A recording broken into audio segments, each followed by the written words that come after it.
नमस्कार दोस्तों। 7 जुलाई को मोदी सरकार में रहे एक मंत्री प्रताप राव जाधव के द्वारा एक बयान दिया जाता है। उनके द्वारा बयान दिया जाता है कि एनडीए यानी कि एनडीए जो कि बीजेपी का गठबंधन दल है, इन्होंने कहा कि यदि एनडीए को 400 पार यानी कि 400 से अधिक सीटें मिल जाती तो भारत यानी कि जो मोदी सरकार है वो जो पीओके वाला हिस्सा है पाकिस्तान ऑक्यूपाइड कश्मीर और 1962 में चाइना के द्वारा जो भारत की जमीन कब्जा किया गया है, दोनों ही जमीन को भारत वापस भारत में मिला लेता, उस पर कब्जा करके भारत वापस मिला सकता।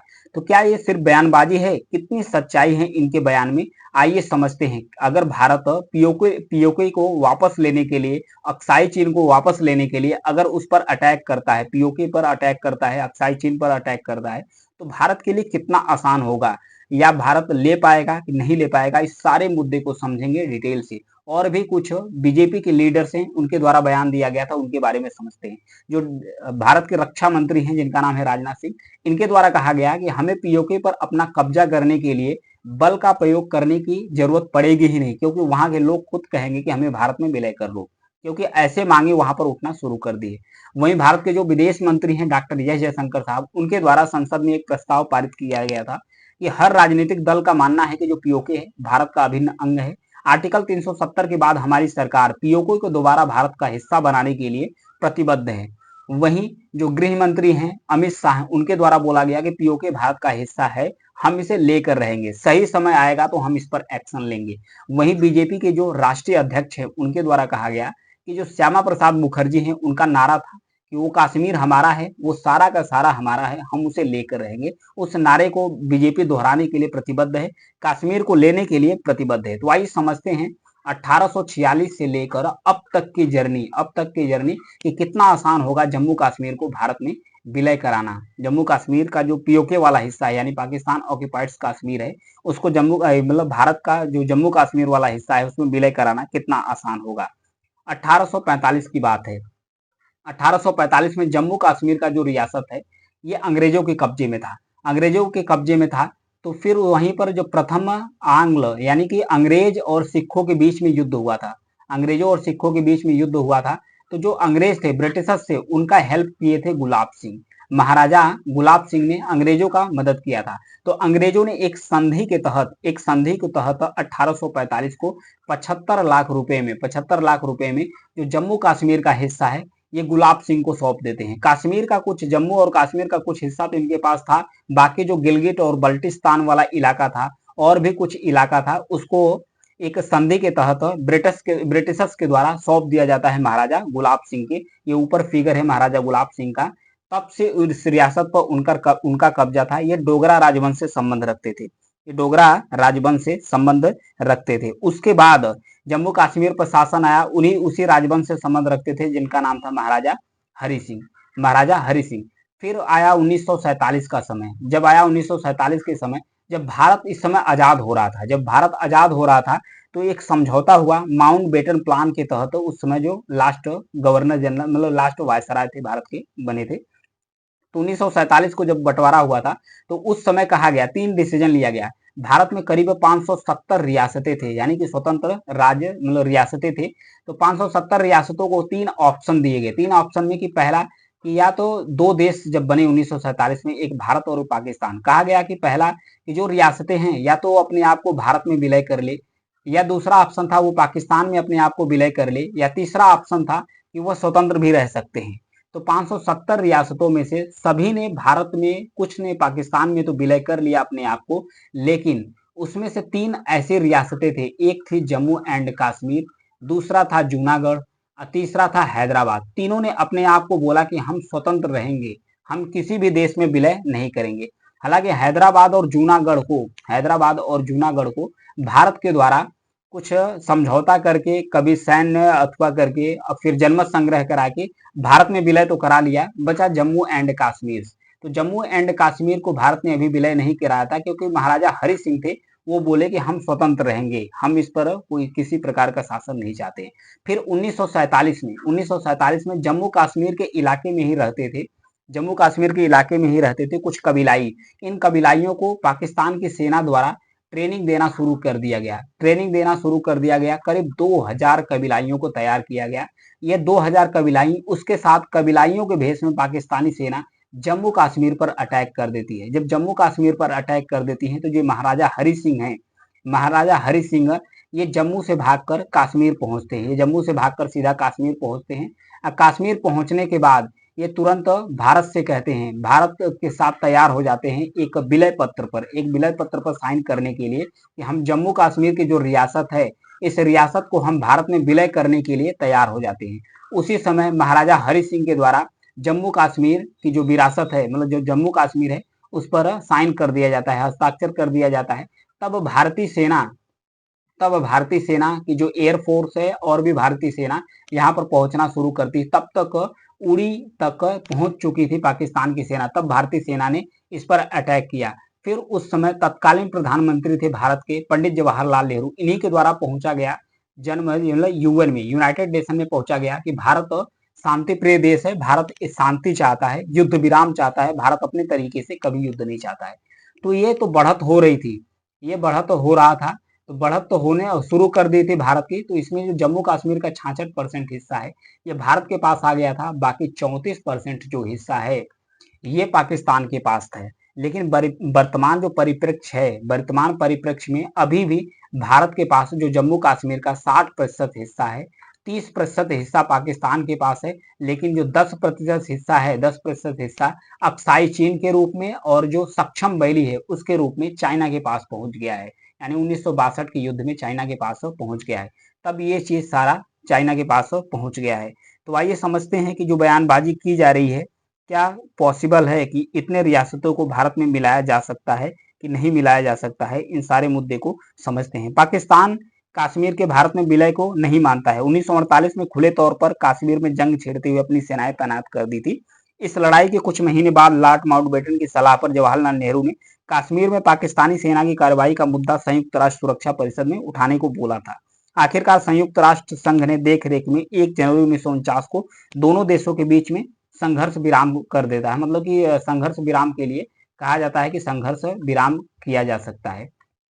उसी पर एक लाइन खींची गई, यहाँ पर देखिए, उसी पर एक लाइन खींची गई। इस लाइन का ही नाम रखा गया था लाइन ऑफ कंट्रोल्स, यानी कि जो LOC है, लाइन ऑफ कंट्रोल, यहाँ पर देख सकते हैं। इसके ऊपर का जो 30% हिस्सा है ये पाकिस्तान के पास है, 60% जम्मू कश्मीर का हिस्सा भारत के पास है। यहाँ पर ये है सक्षम वैली, ये है अक्साई चीन। ये 10% हिस्सा है जो कहाँ पर चला गया है, चाइना के पास चला गया है। 1962 में अक्साई चीन पर भारत पर अटैक करके चाइना ने कब्जा कर लिया है। अभी इसी को वापस, यानी जो POK है, पाकिस्तान ऑक्यूपाइड कश्मीर, इसको और जो अक्साई चीन, चाइना के पास जो जम्मू कश्मीर का हिस्सा है, इसे वापस लेने के लिए भारत के जो मंत्री हैं उस पर बयानबाजी की जा रही है। तो आइए समझते हैं कि जम्मू कश्मीर का जो रियासत है, ये इस पर कब्जा जो हुआ है, पाकिस्तान ऑक्यूपाइड यानी पाकिस्तान का जो कब्जा हुआ है, फिर ये कितना आसान होगा भारत में विलय कराना। क्योंकि 1971 में जब लड़ाई हुई थी, 1971 में लड़ाई हुई थी, तो भारत और पाकिस्तान के बीच में लड़ाई, अब तक भारत और पाकिस्तान के बीच में लगभग 3 जंग हो चुके हैं, 3 जंग हो चुके हैं। पहला 1947 में जो हुआ था, और फिर दूसरा हुआ था 1965 में हुआ था, 1965 में हुआ था, फिर हुआ था 1971 में हुआ था। 1971 में हुआ था तो पाकिस्तान 2 भागों में डिवाइड हो गया था। पाकिस्तान जब 2 भागों में डिवाइड हुआ तो एक बना बांग्लादेश और दूसरा बना, एक बांग्लादेश बना और दूसरा बन गया पाकिस्तान। जो पश्चिमी पाकिस्तान था, पूर्वी पाकिस्तान था, वो बांग्लादेश बन गया। जो पश्चिमी पाकिस्तान था वो अब का पाकिस्तान है। तो आइए समझते हैं, कुछ एरिया को देखते हैं कि जम्मू कश्मीर का जो इलाका है वो 7 हिस्सों में बटा हुआ है। 7 हिस्सों में कैसे बटा हुआ है? जो पहला हिस्सा है जम्मू कश्मीर का, पहले हिस्से पर भारत का हिस्से वाला जम्मू कश्मीर और लद्दाख है। और जो दूसरा हिस्सा है, यहाँ पर देख सकते हैं, जम्मू कश्मीर का जो दूसरा हिस्सा है, ये 1947 में बंटवारे से पहले जम्मू कश्मीर रियासत के कब्जे वाले हिस्से को अंग्रेजों ने चीन को दे दिया था। ये अंग्रेजों द्वारा चीन को दिया गया था, बंटवारे से पहले चीन को दे दिया गया था। वहीं आते हैं तीसरे हिस्से पर, तो तीसरे हिस्से पर है POK यानी पाकिस्तान ऑक्यूपाइड कश्मीर, जिसमें गिलगिट और बल्टिस्तान है। यहाँ पर देख सकते हैं गिलगिट और बल्टिस्तान है तीसरे हिस्से पर। वहीं आते हैं चौथे हिस्से पर, तो ये जो चौथा हिस्से है, जो POK का बचा हुआ हिस्सा है, पाकिस्तान इसे आजाद कश्मीर कहता है। यानी कि गिलगिट बल्टिस्तान के बाद जो कश्मीर का हिस्सा बचा हुआ है, इसे पाकिस्तान के द्वारा आजाद कश्मीर की संज्ञा दी गई है। वहीं 5वें हिस्से पर पहुंचते हैं, ये है 5वां हिस्सा। यहाँ तक है, दूसरा हिस्सा यहाँ से यहाँ तक है, जो अंग्रेजों के द्वारा दिया गया था, वही 5वें हिस्से की तरफ चलते हैं। 1963 में पाकिस्तान ने इस हिस्से को अवैध तरीके से चीन को दे दिया, यानी ये पाकिस्तान के कब्जे में था, चाइना इस पर कब्जा कर लिया था, तो अवैध तरीके से इसे पाकिस्तान ने चीन को दे दिया। इसे ही सक्षम वैली के नाम से जाना जाता है। इसे ही जो पाकिस्तान के द्वारा दिया गया 1963 में सक्षम वैली के नाम से जाना जाता है। फिर आते हैं 6वें हिस्से पर। तो जो छठा हिस्सा है अक्साई चीन के नाम से जिसे जाना जाता है, 1962 में जब जंग हुई थी भारत और चीन के बीच में, तो चाइना इस पर कब्जा कर लिया था। वहीं आते हैं 7वें हिस्से पर। तो ये है अपना भारत का 7वां हिस्सा। 7वें हिस्से पर सियाचिन ग्लेशियर है, जो भारत का हिस्सा है, यानी भारत का अभिन्न अंग है। तो आइए समझते हैं कि कितना आसान होगा जम्मू कश्मीर को भारत में विलय कराना। क्या ये सिर्फ बयानबाजी है या पॉसिबल हो सकती है? क्या पॉसिबल हो सकता है कि जम्मू कश्मीर को वापस भारत में मिलाया जा सकता है? तो इसके लिए समझते हैं पूरे फ्रेमवर्क को कि कितना ज़्यादा संघर्ष करना पड़ सकता है भारत को इसमें मिलाने के लिए। क्या इसमें फायदे हैं? कुछ सवाल और जवाब के माध्यम से समझने की कोशिश करते हैं। पीओके को लेकर जो नेताओं के द्वारा, बीजेपी के नेताओं के द्वारा बयान दिया जा रहा है, इसमें क्या कोई कदम उठाया जा सकता है? तो एक डिफेंस एक्सपर्ट हैं, डिफेंस एक्सपर्ट हैं जिनका नाम है अनिल गौड़। उनके मुताबिक जो जम्मू कश्मीर की रियासत है, पूरी जमीन भारत की है। राजा हरि सिंह ने जम्मू कश्मीर की रियासत को पूरी तरीके से भारत में मिलाने पर दस्तखत किए थे। भारतीय संसद ने दोनों सदनों में 22 फरवरी 1994 को सर्वसम्मति से ये पास कर दिया था कि जो जम्मू कश्मीर है ये भारत का अभिन्न अंग है। वहीं दिसंबर 2023 में केंद्रीय गृह मंत्री अमित शाह ने लोकसभा में जम्मू कश्मीर से जुड़े 2 विधेयक पेश किए थे। एक जम्मू कश्मीर पुनर्गठन विधेयक, दूसरा था जम्मू कश्मीर आरक्षण संशोधन विधेयक। दोनों सदनों ने पास होकर विधेयक अब कानून बन गया है। उन्होंने इस विधेयक को पेश करते हुए 2 बातें कही कि जम्मू कश्मीर की जो विधानसभा है, जो पीओके वाला हिस्सा है, इसमें जो 24 सीटें हैं पाकिस्तान के कब्जे वाले कश्मीर यानी पीओके के अंदर आरक्षित है। इसे भारत, या भारत का अभिन्न हिस्सा है, इसे भारत कभी भी भरेगा जब अपने पास से इसे मिला लेगा। जम्मू कश्मीर में जो 37 सीटें थे, जम्मू कश्मीर में जो 37 सीटें थे, अब इसे 43 कर दिया गया है। 43 के बाद वहीं कश्मीर में जो पहले 86 सीटें थे, अब इसे कश्मीर में इसे 47 कर दिया गया है। इसे 47 कर दिया गया है। मोदी सरकार जो पीओके को लेकर कानून बदल रही है, इस दिशा में एक बड़ा कदम भी उठाया था। क्या पीओके को बीजेपी अपने विधानसभा चुनाव के घोषणा पत्र में शामिल करने के क्या मायने निकाले जा सकते हैं, इसके बारे में समझते हैं।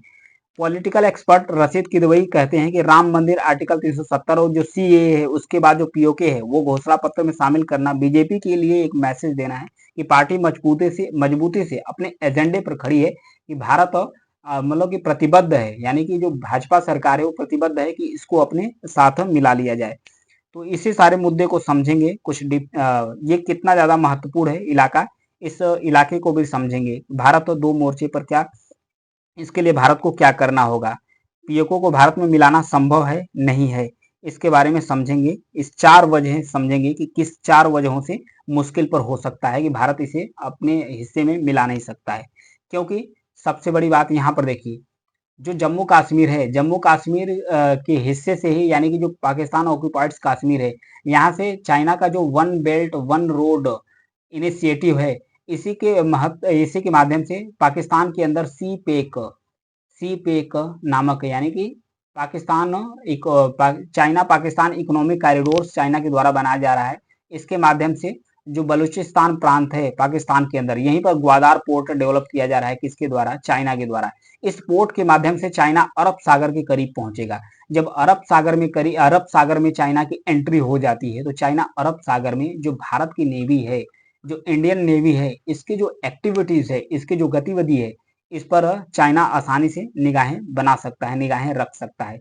ये है सी पैक रोड, जिस तरीके से चाइना के द्वारा बनाया गया है, चाइना पाकिस्तान इकोनॉमिक कॉरिडोर्स।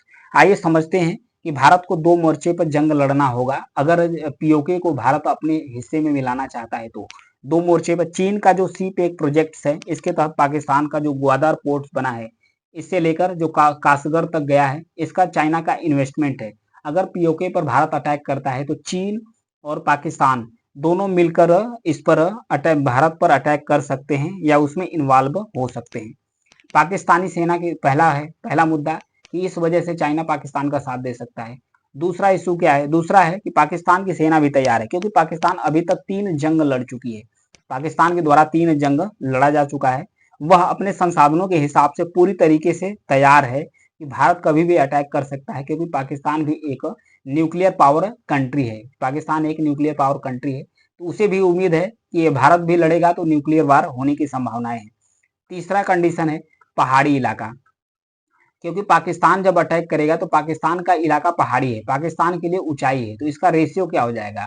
जमीन के लिए रेशियो तो ये हो जाता है 3:1 का रेशियो हो जाता है, वहीं पहाड़ी इलाकों के लिए 9:1 का रेशियो हो जाता है। यानी पाकिस्तान की एक सेना, पाकिस्तान का एक जवान भारत के 9 जवान पर भारी होगा, क्योंकि एक सेना को काउंटर करने के लिए भारत को 9 जवान लगाने होंगे, क्योंकि पहाड़ी पर कुछ एडवांटेज, कुछ फायदे मिल जाते हैं। पहाड़ी पर ऊंचाई से जमीन के नीचे सैनिकों को देखना आसान हो जाता है, उस पर अटैक करना आसान हो जाता है। तो ये था।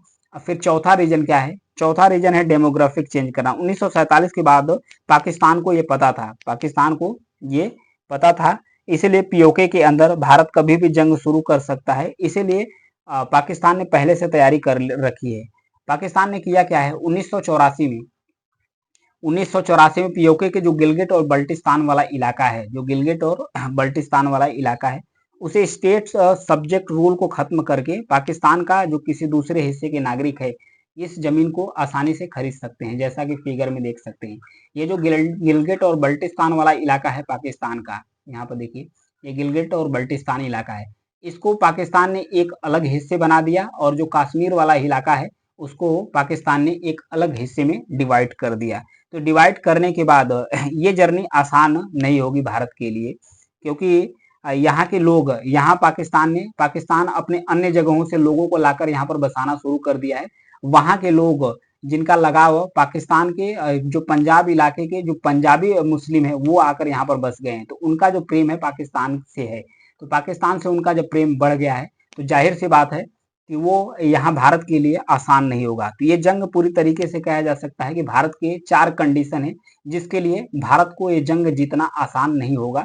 फिर भी भारत चाहे, अगर चाइना इसका साथ नहीं देता है, भारत का साथ कोई और भी देश देता है, तो भारत पीओके को अपने हिस्से में मिला सकता है, और यहाँ पर संभावनाएं हैं कि जो न्यूक्लियर वार है वो भी हो सकती है। इसलिए भारत भी चाहेगा कि वार है, जो न्यूक्लियर वार है, इसमें तब्दील न हो जाए। और भारत के लिए कुछ रक्षा एक्सपर्ट भी कह रहे हैं कि भारत के पास अभी जो गोला बारूद है सिर्फ 10 दिनों के लिए, अगर चीन से वार होता है तो।